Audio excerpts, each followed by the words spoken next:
escribas que disputavam com eles. E logo toda a multidão, vendo-o, ficou espantada, e correndo para ele, o saudaram. E perguntou aos escribas: que é que discutis com eles? E um da multidão, respondendo, disse: Mestre, trouxe-te o meu filho, que tem um espírito imundo, e este, onde quer que o apanhe, despedaça-o, e ele espuma e range os dentes, e vive definhando. E eu disse aos teus discípulos que o expulsassem, e não puderam. E ele, respondendo, lhes disse: ó geração incrédula, até quando estarei convosco? Até quando vós sofrereis ainda? Trazei-o. E trouxeram-o. E quando ele o viu, logo o espírito o agitou com violência, e caindo endemoniado por terra, revolvia-se espumando. E perguntou ao pai dele: quanto tempo há em que se sucede isso? E ele lhe disse: desde a infância. E muitas vezes o tem lançado no fogo e na água para o destruir. Mas se tu podes fazer alguma coisa, olha que pergunta do homem, mas se tu podes fazer alguma coisa, tem compaixão de nós e ajuda-nos. E Jesus disse-lhe: se tu podes crer, tudo é possível ao que crer. Repete comigo: tudo é possível. Só a igreja. Tudo é possível ao que crer. Você crê nisso? Amém. O texto continua. E logo o pai do menino, clamando com lágrimas, disse: eu creio, Senhor, ajuda a minha incredulidade. E Jesus, vendo que a multidão concorria, repreendeu o espírito imundo, dizendo-lhe: espírito mudo e surdo, eu te ordeno, saia dele e não entres mais nele. Deixava o menino surdo e mudo, mas o espírito nunca é surdo. Ele sempre ouve quando tem uma autoridade de Deus sobre a vida dele, e essa autoridade está sobre a sua vida. Você crê? E ele, clamando, quem? O espírito imundo, agitando-o com violência, saiu. E ficou o menino como morto, de tal maneira que muitos diziam que estava morto. Mas Jesus, tomando-o pela mão, o ergueu, e ele se levantou. E quando entrou em casa, os seus discípulos lhe perguntaram à parte: por que não o pudemos expulsar? E disse-lhes: esta casa não sai com coisa alguma, a não ser com oração e com jejum. Santíssimo Deus, eterno Pai que está no céu, nós estamos aqui mais uma vez. Sua igreja está neste lugar porque sabe, entende, crê que tu tens a resposta para muitas das nossas aflições. Tu és a resposta para os nossos corações que muitas vezes não sabem, Senhor, entender os seus planos, os seus propósitos, o que passamos, o que vivemos e por que vivemos, da maneira em que vivemos. Eu quero entender e compreender que tu conheces cada um aqui nesta noite. E quero me colocar como instrumento nas suas mãos para que haja uma resposta àqueles que vieram atrás de uma resposta. Eu quero que haja, Senhor, nesse momento nos corações o seu temor e o seu tremor para entender que tudo está diante de ti e que nós podemos tudo quando estamos em ti, ó Pai. Por isso eu te peço, Senhor, usa-nos em nome de Jesus. Amém. Quando a gente olha para esse texto, a gente compreende duas coisas. Todos nós temos aquilo, aquela coisa, o algo que estamos lidando na nossa vida. E é interessante que eu confesso aos irmãos que eu estou lidando com algo que eu nunca tinha lidado antes na minha vida pessoal. E essa semana foi uma semana de muito pensar, de muito meditar, e de ver que outras pessoas também à minha volta estão passando por aquilo. Dar outro nome, não ser aquilo, por isso o tema da mensagem é aquilo. Que você chega para a pessoa e fala: olha, eu estou passando, mas é aquilo, sabe? É aquilo. Tem uma música que ficou no meu coração essa semana toda. É uma música muito conhecida, mas que me toca muito. Eu queria, antes de começar a ministrar essa noite, eu queria ministrar ao seu coração o coro dessa música. E eu queria que você ouvisse. Ela diz mais ou menos assim: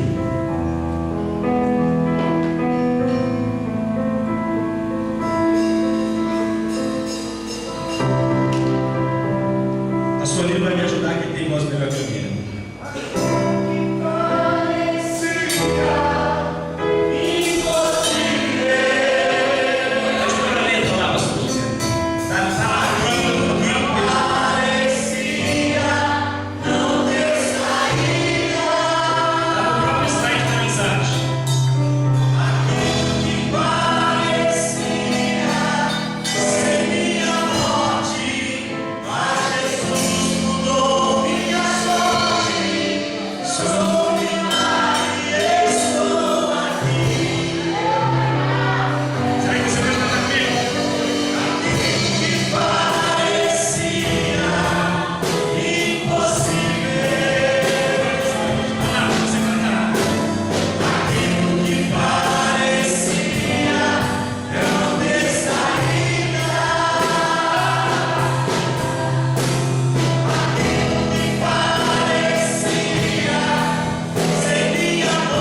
Quero mostrar algo para vocês que vocês nunca viram.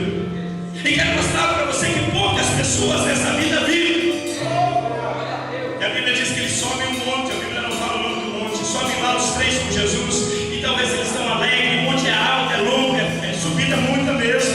E chegando lá em cima, quem sabe eles estão esbaforidos. Eles estão numa circunstância que eles não conseguem entender. E de repente eles olham para Jesus e veem Jesus algo diferente. E sabe o que a Bíblia diz que eles veem Jesus?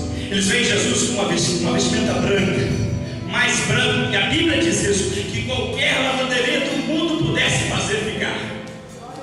E sabe o que acontece? Jesus começa a mostrar para eles um pouco do poder, da glória que tem sobre a vida dele, de algo que está sobre ele. E naquele momento surge ali com Jesus Moisés e Elias.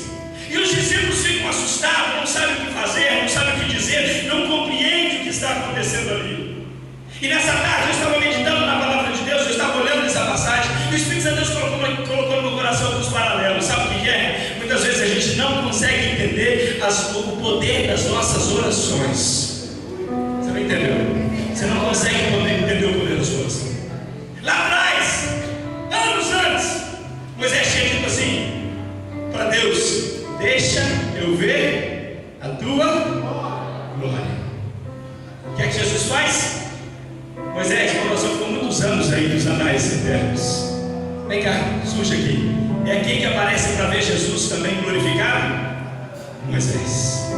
O que você está pregando, pastor? Estou pregando para você que existe algo nas nossas vidas que a gente não entende. E muitas vezes as nossas orações a gente não compreende. E muitas vezes a situação e a circunstância nós não entendemos. Mas Jesus trabalha de um modo que você nunca vai conseguir entender. Sabe por quê? Porque Deus trabalha de uma forma diferente.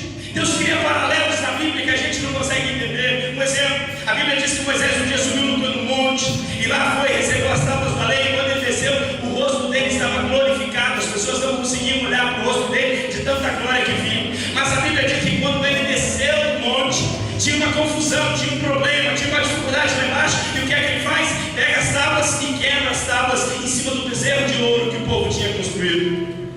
Quando Jesus desce do monte, depois de correr essa passagem, ele está descendo, e aí quando ele desce, nós vemos aqui, há uma confusão lá embaixo, há um problema lá embaixo, há uma circunstância lá embaixo. Mas diferente de Moisés, sabe por quê? Porque ele não é profeta, ele é filho de Deus. Sabe por que é diferente? Porque ele é o próprio Deus. E quando ele desce lá embaixo, a Bíblia diz que ele não quebra nada, ele não briga com ninguém, ele não faz nada diferente, ele não manda matar ninguém, ao contrário, sabe o que ele faz? Ele traz vida, restauração e restituição nas circunstâncias. O que é que você está pregando, pastor? Eu estou pregando que muitas vezes nós estamos no vale, muitas vezes nós estamos aqui embaixo. E a Bíblia diz o que para nós? Eleva os seus olhos para... A igreja está boa de Bíblia, hein? Eleva os seus olhos para... De onde me virá o socorro? O meu socorro vem do Senhor. Deixa eu te falar uma coisa. Sabe quando você está no vale? A grande vantagem é você entender que, mesmo no vale, você pode olhar para o monte. E o grande problema do crente é entender isso, que ele não pode ficar olhando para baixo, ele tem que olhar para o alto. E quando você olha para o alto, sabe o que acontece? Você percebe que Jesus está vindo ao seu encontro. E é exatamente isso que está acontecendo nessa passagem. Os discípulos tentaram expulsar aquele demônio, os discípulos tentaram fazer alguma coisa, mas não conseguiram. E eles não sabiam mais o que fazer, e havia uma discussão, e havia um problema. Mas quando eles estavam no fervor do problema, surge lá descendo 4 homens. O homem, aquele que tem a aparência do Filho do Homem, do Filho do Deus vivo, aquele que se transfigurou e transformou no monte, junto com 3 dos seus amigos, eles estão descendo. E essa é a resposta de Deus para a sua vida nessa noite. Talvez você está no meio da confusão, talvez você está no meio do problema, talvez você está no meio da dificuldade, mas olhe para o monte, porque a resposta para os seus problemas pode estar chegando mais próxima do que você imagina.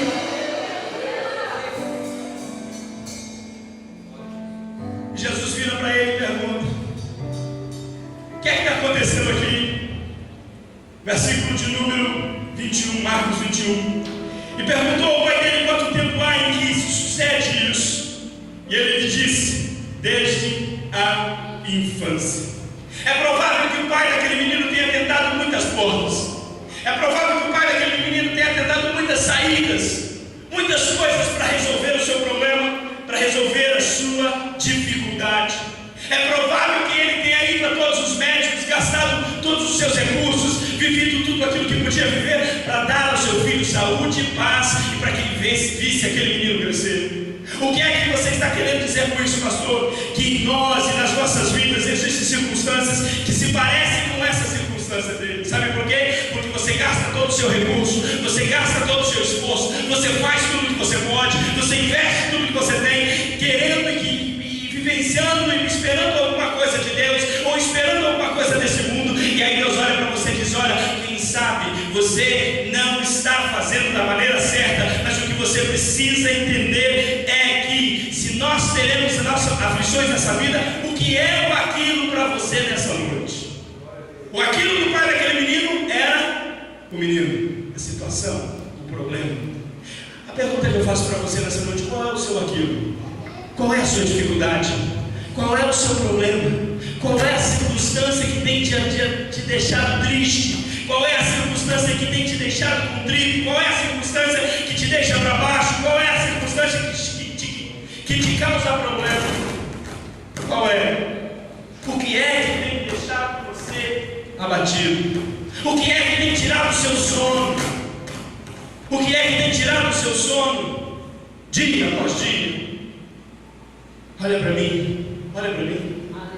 Eu queria que você pensasse. Não é eu que te dou a resposta, sabe por quê? Porque essa resposta só vem de dentro de você. E sabe qual é o grande problema das circunstâncias da nossa vida? Sabe qual é o grande problema das circunstâncias? Obrigado, presbítero Paulo.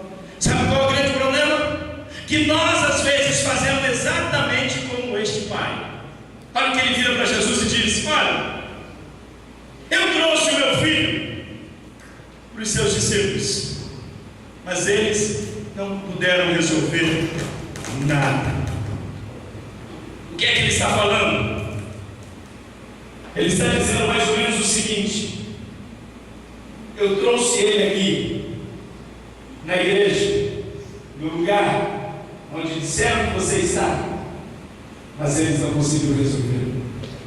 Existe um conflito que a gente precisa entender nessa noite. Existe uma diferença entre você trazer o seu filho, o seu problema, o seu aquilo para Jesus ou para outras portas. Uma coisa é você dizer: eu vou para a igreja. Outra coisa é você dizer: eu vou ver Jesus. Uma coisa é você dizer: olha, eu tenho pensado sobre os meus problemas. Outra coisa é você dizer: eu tenho orado sobre os meus problemas. Uma coisa é você dizer: eu creio no milagre. Outra coisa é você dizer: eu creio que a oração da irmã vai ajudar no meu milagre. Uma coisa é você dizer: eu creio que a solução está em Cristo e só nele. E outra coisa é você dizer: eu creio que eu estou no lugar certo, da maneira certa, mas você ainda não teve um encontro com aquele que pode mudar as circunstâncias. E por que você está pregando isso, pastor? Porque é possível que muitas vezes nós trouxemos realmente aquilo para o lugar certo, mas não encontramos ainda com a pessoa certa. E sabe por quê? Porque nós não abrimos a nossa boca para dizer: olha, Jesus, esse é o problema. Sabe por que a Bíblia diz: clama a mim e responder-te-ei? Porque muitas vezes a gente chega com o nosso pedido e diz: Deus está aqui, ó. Mas a gente não conversa com Jesus sobre ele. A gente não fala sobre Jesus para Jesus os nossos problemas. Eu não sei o que você vive dentro da sua casa, do seu lar, do seu trabalho, das suas circunstâncias. Eu não sei qual é o seu aquilo. E Jesus está olhando para você e perguntando nessa noite: aonde está o seu problema? A Bíblia tem uma música antiga que diz assim: conta para Jesus onde é a sua dor. Ele é o remédio, confia no Senhor. Sabe o que é isso? É entender que existe um caminho específico para as coisas, existe solução para as coisas. E quando Jesus diz para você ser específico, ele está dizendo para você: eu sei o seu problema, eu conheço a sua vida, eu conheço a sua necessidade, mas eu preciso que você abra a boca e confesse para mim o seu problema. Eu preciso que você me diga qual é o seu problema. E você precisa trazer o seu problema, aquilo, para Jesus. Não para a religião, não.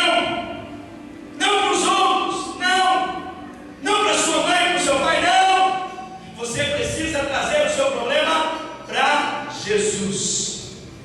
A Bíblia diz que Jesus é o caminho, a verdade e a vida. Só há uma maneira de você ter acesso a Deus, se chama Jesus. Então, se você tem um problema, o seu problema se chama trazer. A sua dificuldade tem que ser em trazer o seu problema até Jesus. E por que você está pregando isso, pastor? Por que você está falando sobre isso? Porque o grande problema dos nossos dias é que nós, simplesmente pelo fato de dizer, bom, eu tenho um adesivo de avivamento no meu carro, eu frequento a igreja, eu faço parte de lá, isso não faz você um cidadão do céu. Sabe quem faz você um cidadão dos céus? O seu nome escrito no livro da vida. E para ter o seu nome escrito no livro da vida, você tem que ter um relacionamento com Ele. Você precisa dizer, Jesus, eu te aceito, Jesus, eu te quero. E todo dia pela manhã você lembrar disso. E todo dia pela noite, ou pela tarde, qualquer hora que você faça, você tirar um momento para dizer isso para Ele. Sabe o que falta nos nossos dias? Relacionamento sem comprometimento. O que está faltando? Existe muito relacionamento sem comprometimento. Está faltando comprometimento de nós, de dizer, olha, daqui, mas Jesus, eu apresentei o meu problema, eu trouxe ele para os seus discípulos, eu trouxe ele aqui, por que é que eu não consigo resolver? Eu pedi para o irmão, para a irmã, para fulano orar por mim, eu pedi para ciclano, eu creio. Qual é o tamanho da sua fé? Eu creio. E se você crê, por que é que você não ora? Porque a gente só crê naquilo que a gente ora. A gente só ora por aquilo que a gente crê. Vira para o pessoal que está do seu lado e diz assim, qual é o tamanho da sua fé? Não responde, tá? Mas só pergunta, qual é o tamanho da sua fé? A Bíblia diz que se você tivesse a fé do tamanho de vamos lá, igreja. A Bíblia diz que se você tivesse a fé do tamanho de um grão de você poderia pedir um monte para ele ir, já Bruna, para ir lá para o meio do mar, e ele iria. Por que a gente respondeu essa última parte? Falta fé? Falta. A triste realidade nossa hoje é que falta. Eu creio que Jesus pode fazer um milagre na vida dele, eu creio que Jesus pode fazer um milagre na vida dela, mas eu não creio que Jesus possa fazer um milagre. Por quê? Porque você sabe como está o seu relacionamento com Deus. A realidade, e a triste realidade é esta: você, mais do que ninguém, sabe como está o seu relacionamento com Deus. E aí a gente entra num parâmetro. Por quê? Porque se nós não nos relacionarmos bem com Deus, que é o doador da vida, o doador de tudo, como é que nós teremos tudo? Como é que nós viveremos? Como é que nós passaremos? Como é que nós faremos? Não. Você vive de aparência, você vive de dizer, você vive de mostrar, olha, estou aqui, sou crente, ó, tem gravado, a Bíblia debaixo do braço. Mas a hora que o teu sapato aperta, é que você realmente mostra quem é você e onde está a sua fé. É na dificuldade que Deus está tentando te mostrar que você não é nada e que Ele é tudo, mas o seu nada com tudo faz com tudo completo. Talvez você não seja inteiro, mas com Ele você se torna inteiro e você se torna mais do que vencedor, porque Ele te chamou para isso.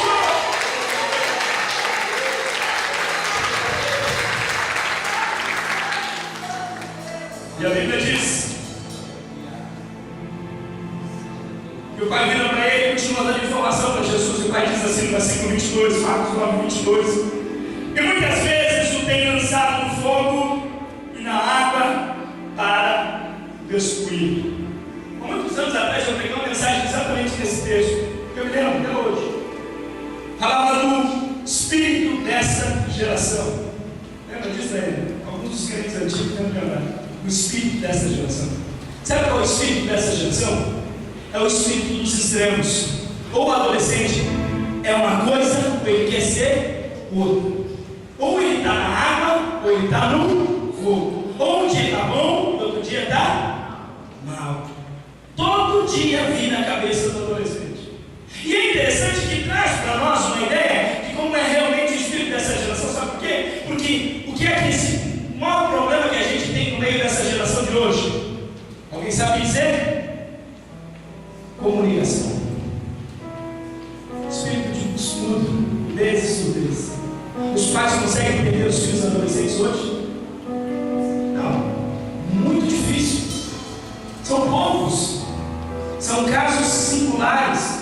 Os pais não conseguem entender a linguagem dos adolescentes. Nem se você pegar o telefone dele ou dela para ver, faz um teste de vida. Vê se você consegue entender o que é aquele L, O e L. Você consegue entender? Uma linguagem que quase não dá para entender. É uma distância geracional muito grande. É o espírito da geração em que nós estamos vivendo. A pergunta dessa noite seria: como é que eu faço para fechar isso? Como é que eu faço para resolver esse problema, pastor? A resposta está exatamente nesse texto. Quando Jesus entra na situação, seu filho pode ser 20, 30 anos mais novo que você, mas se Jesus está dentro da sua casa, dentro da sua família, dentro do seu lar, você consegue se comunicar com Ele. A resposta se chama Jesus Cristo e vai continuar sendo Jesus Cristo de Nazaré. A resposta tem que ser isso, porque se não for isso, não existe outra saída. Ah, tem psicólogo, tem isso. Deixa eu te dizer uma coisa: muito bom ter psicólogo, graças a Deus por eles, mas se não tiver Jesus na causa, não adianta. É por isso que a Bíblia diz: ensina seus filhos, o menino, a criança, no caminho que ele deve andar. Por quê?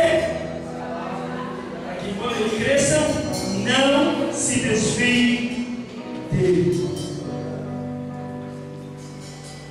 Sabe o que acontece conosco todos esses dias?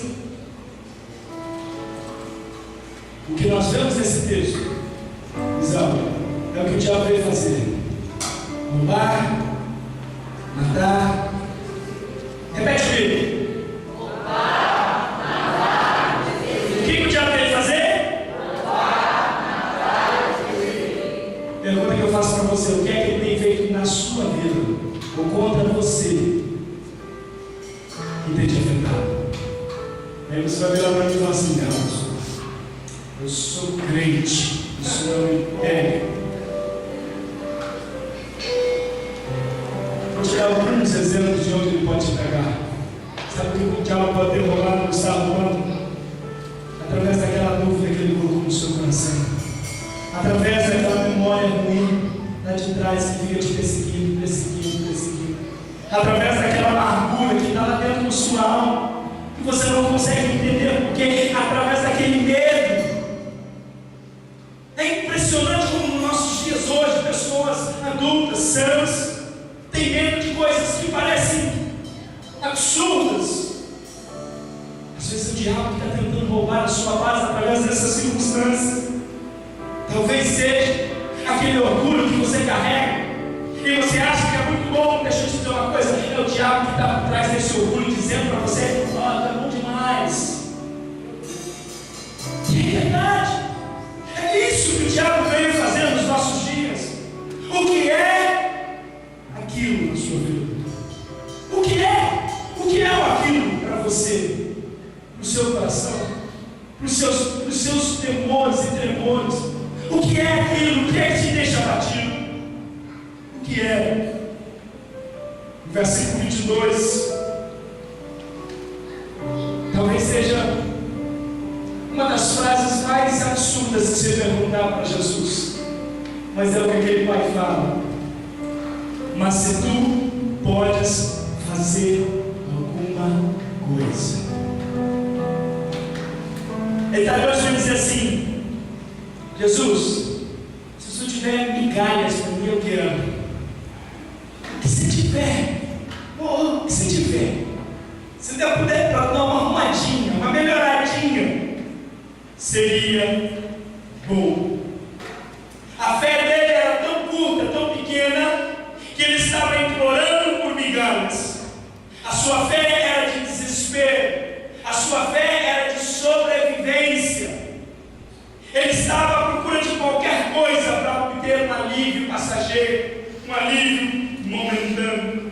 Esse talvez seja o ponto em que a maioria de nós que está aqui dentro vive. Muitas vezes a gente chega diante de Deus não por causa da bênção completa, mas para que Deus dê um alívio, para que Deus tire um pouquinho do fardo, para necessidade e diz: Deus, me tira desse deserto, me tira desse problema, me tira dessa circunstância, me tira disso que eu estou passando, Deus. Nós nos agarramos a qualquer coisa, para aliviar a nossa dor, nem que seja por só por alguns segundos. Mas qualquer coisa é lamentavelmente o que Deus não tem para nós. Eu queria que você entendesse isso. Qualquer coisa não é o que Deus tem para você. Não entendeu? Qualquer coisa não é o que Deus tem para você. E por que você afirma isso, pastor? Porque no versículo 23 Jesus diz o que é que Ele tem para você. No versículo 23 Jesus diz: se tu podes crer, tudo. Não é qualquer coisa, é tudo. Tudo é possível ao que crer.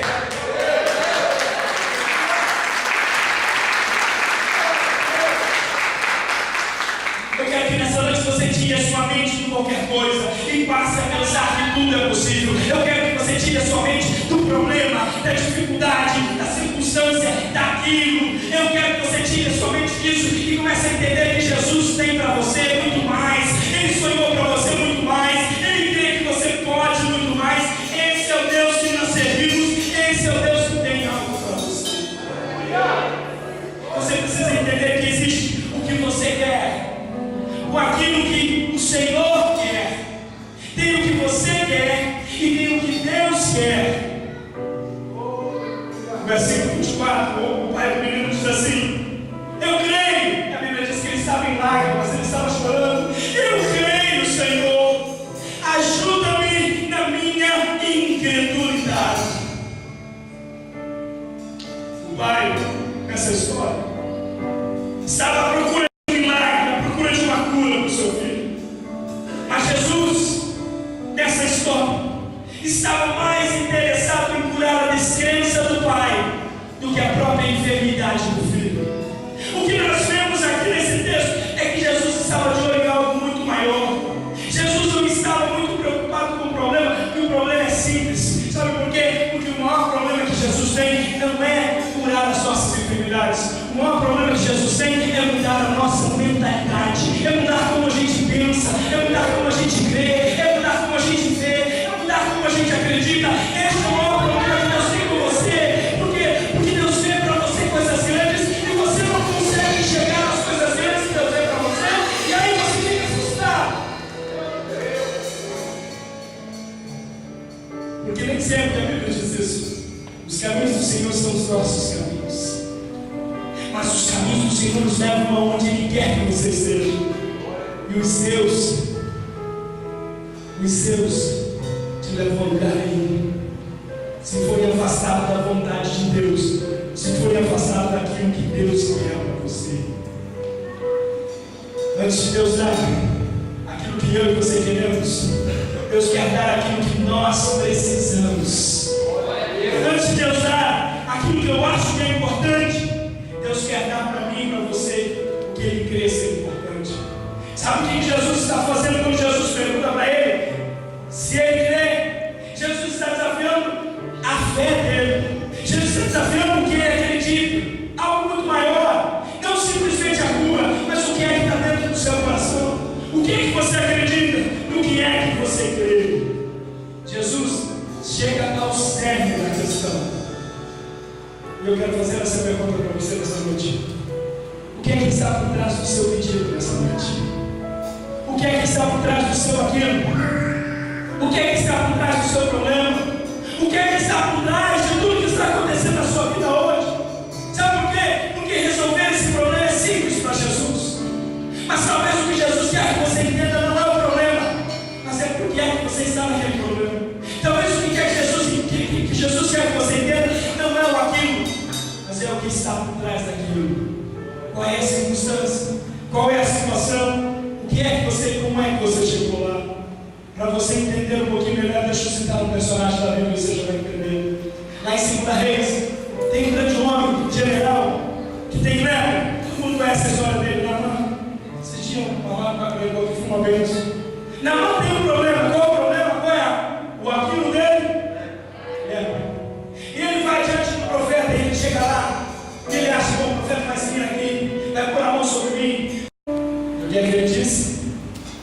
perguntar: tem rios mais melhores e mais bonitos de onde vim, por que é que eu vou me banhar nesse rio?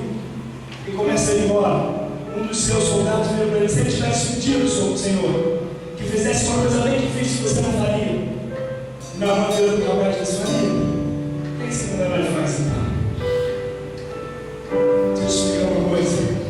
Aquilo para Naamã era a cura da lepra. Mas aquilo em Naamã, para Jesus, era muito, para Deus, era muito maior do que isso. Deus queria quebrar o orgulho de Naamã. Deus queria quebrar aquilo que tinha de maior dentro de Naamã. Você está entendendo o que Deus está falando com você nessa noite? Bom, outro exemplo. Jesus chega num poço lá perto de Samaria, e tem uma mulher. Jesus veio para ele lhe dar água. E ela diz: não posso. Você não posso.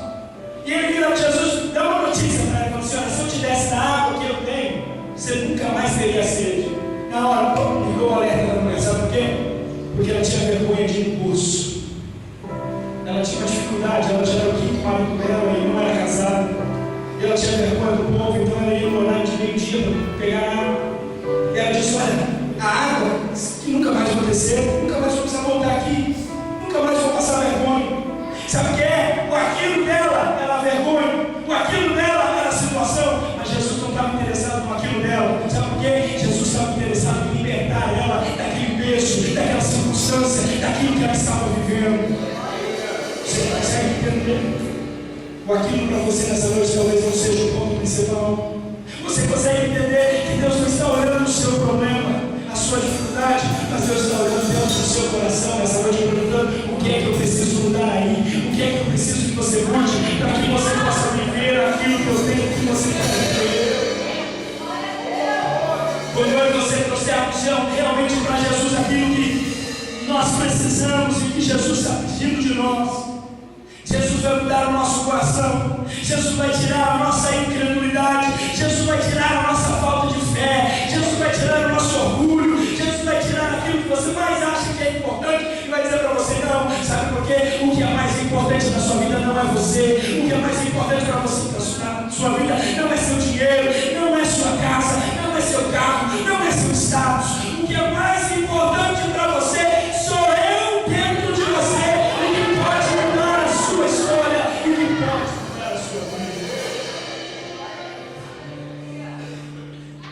Eu tenho uma novidade para você nesse texto. Se não foi quando o pai levou o filho para Jesus que o menino ficou curado. Sabe quando o menino ficou curado? Quando o pai apresentou diante de Jesus a incredulidade dele. Ele confessa para Jesus e diz: olha, eu tenho pouca fé, eu creio muito pouco, esse sou eu. Mas ele estava chorando quando ele fez isso, a Bíblia diz. Ele estava dizendo assim: Senhor, esse sou eu, essa é a minha fraqueza, mas me ajuda, na minha fraqueza, na minha debilidade não é um problema. Sabe qual é a oração mais espiritual que você pode fazer na sua vida? Sabe qual é? É aquela do clamor, é aquela do choro, é aquela em que você se derrama diante de Deus e diz: socorro!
Romanos, coloca bem para mim, Maria. versículo 28, que diz assim: sabemos que todas as coisas, aleluia,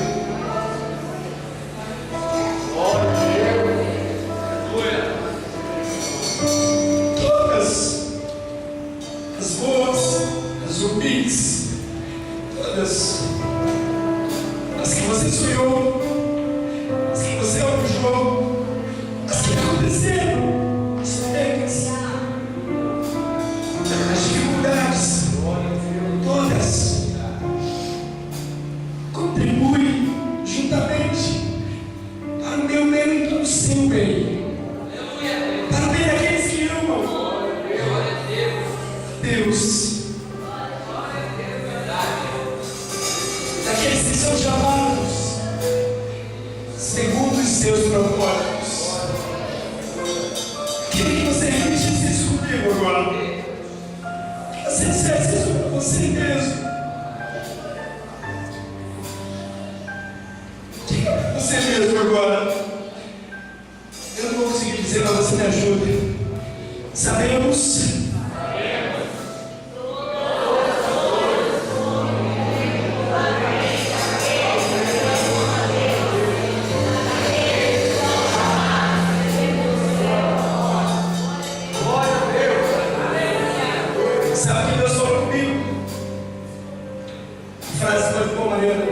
exatamente isso aqui, ó. Ele não quer fazer aquilo para nós. Obrigado.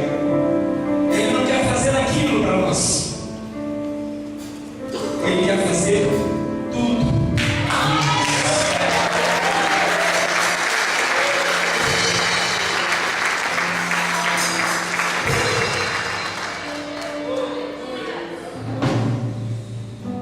Eu continuei lendo essa passagem. No versículo 35 do capítulo 8 de Romanos. Talvez seja uma das poesias mais bonitas da Bíblia Sagrada. Eu queria que você levasse isso daqui dessa noite, desse lugar, no seu aquilo, e você apresentasse na cara do seu aquilo essa passagem, que diz o seguinte: quem nos separará do amor de Cristo?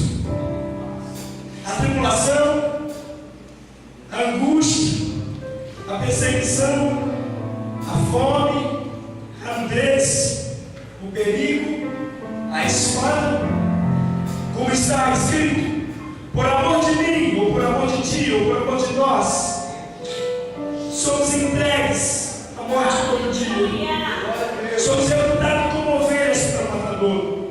E aqui tem uma frase que é linda. Ele diz assim: mas em todas estas coisas, repete comigo, mas em todas estas coisas somos mais do que vencedores por aquele que nos amou. E ele não para aí, se parasse aí seria bom, mas ele não para muito mais. Olha que a promessa de Deus primeiro para a sua vida. Porque estou certo que nem a morte, nem a vida, nem os anjos, nem os principados, nem as potestades, nem o presente, nem o porvir, nem a altura, nem a profundidade, nem alguma criatura nos poderá separar do amor de Deus que está em Cristo Jesus, o nosso Senhor.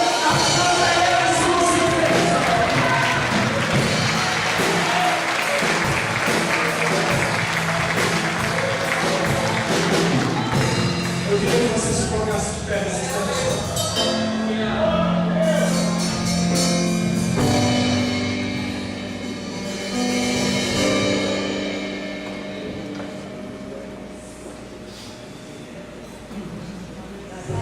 Eu não consigo fazer uma pergunta essa noite.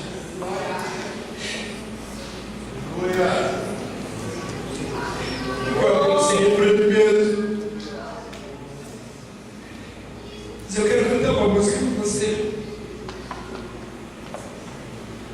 E você que está passando por isso, por aquilo, por esse problema, Deus trouxe uma resposta para você nesta noite.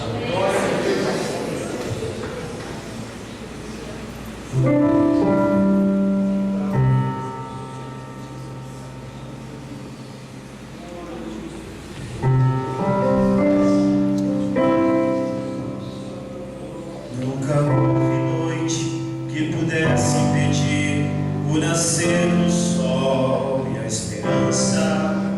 E não há problema que possa impedir as mãos de Jesus para te ajudar. Nunca houve noite que pudesse impedir o nascer do sol e a esperança. E não há problema que possa impedir as mãos de Jesus para te ajudar. Haverá milagre dentro de mim, vem descendo o rio que me traz a vida. E esse rio que emana lá na cruz, do lado de Jesus. Haverá milagre dentro de ti, vem descendo o rio que me traz a vida. E esse rio que emana lá na cruz, do lado de Jesus. Aquilo que parecia impossível, aquilo que parecia não ter saída, aquilo que parecia ser minha morte, mas Jesus mudou minha sorte. Eu sou milagre, estou aqui. Aquilo que parecia impossível, aquilo que parecia não ter saída, aquilo que parecia ser minha morte, mas Jesus mudou minha sorte. Sou milagre, estou aqui. Usa-me, sou teu milagre. Usa-me, eu quero te servir. Usa-me, eu sou a tua imagem. Usa-me, ó filho de Davi. Aquilo que parecia impossível, aquilo que parecia não ter saída, aquilo que parecia ser minha morte, mas Jesus mudou minha sorte. Sou milagre, estou aqui.